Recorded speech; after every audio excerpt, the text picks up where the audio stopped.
Yeah, I mean, even the last two times that we've been there have not necessarily, we haven't played good basketball.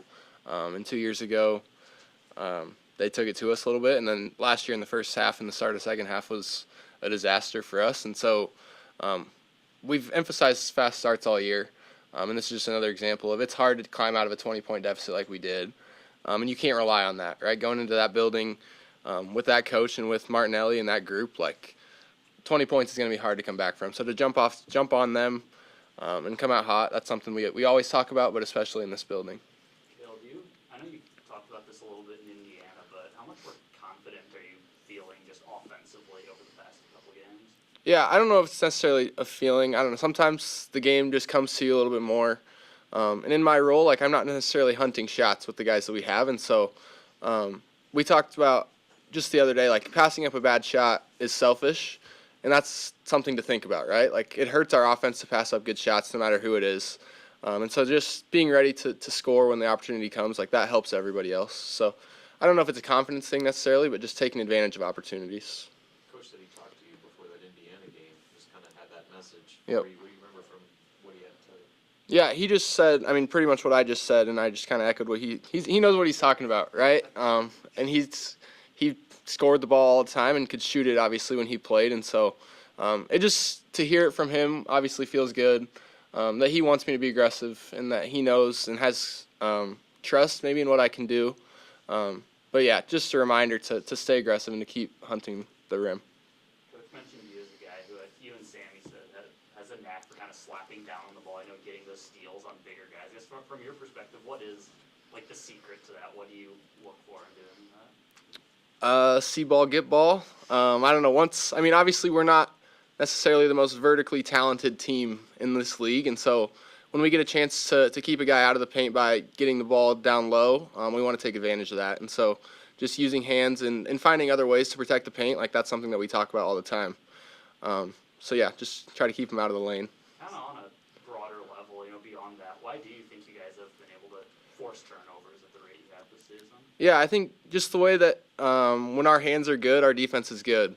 But also that we saw against Oregon, like we gave up 6 uncontested shots at the rim and they had 0 points in transition, so that means they were all in the half court, and that's too many for us. To have 6 uncontested layups or dunks in the half court, we watched them all today, and we heard about them all today. Like that's not good enough, and that's not going to win you games in this league.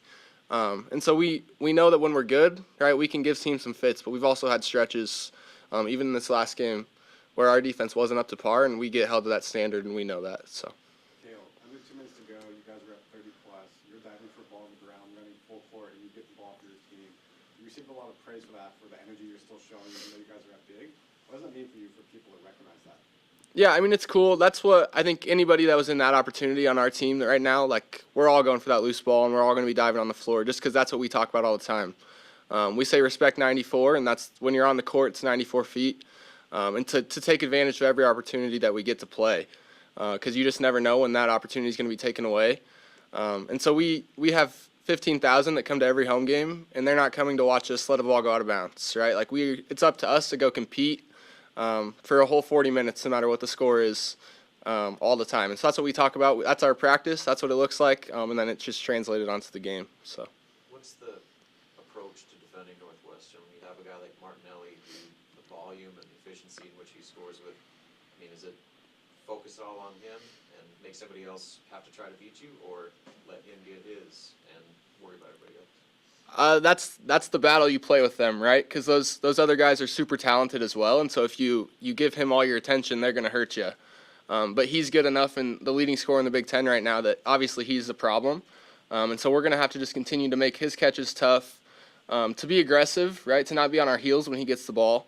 And then when we bring 2 to the ball like we do on the baselines, we have to be really, really good at getting touches and not letting him spray it out without contesting passes, because that's where we get in trouble. So yeah, when we bring 2 to the ball, we got to get touches and we got to slow it down on the backside. But that's why they score, and that's how they're good, is because he's so talented that it lets everybody else play free around him. Cale, I know you're focused on your team, but it's been a pretty wild week of college basketball. The number of undefeated teams is down to 3. One of them, what does it mean to be in this pretty small group now? Yeah, obviously pretty special. I think at the end of the year we'll be able to look back and say like that really was cool. But right now we're just continuing to focus on what's next. Focus on Northwestern, because the second you look ahead in this league, that's when you get knocked off, and we know that as a group.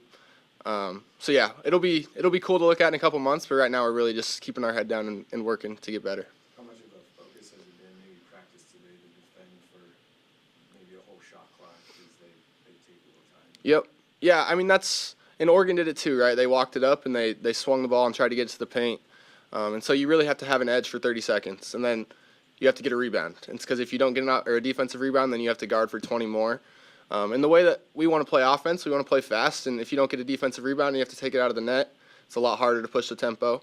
So yeah, the message is always you got to guard, and if you want to play offense, you got to get a stop. And so offense is a lot easier when you're not taking the ball out of the net. So that's kind of just the consistent message. Cale, I know that you're just a fan of sports. Beyond just playing basketball, you're at women's games, you're at volleyball games. The fan support has been crazy across Husker sports this year, and consistently, the one consistent is the cheer team, and they're going to nationals for the first time in 20 years. From your perspective as a fan, but also as a player, what does the cheer team bring you from pregame to postgame, hyping up you as a player, but also you when you're in the crowd? Yeah, I mean, obviously we're super grateful for all the people that are part of the events and what's going on. And they're at everything, right? Like those girls work their tails off to perform, right? And it doesn't always get noticed. So wish them the best of luck as they go to compete.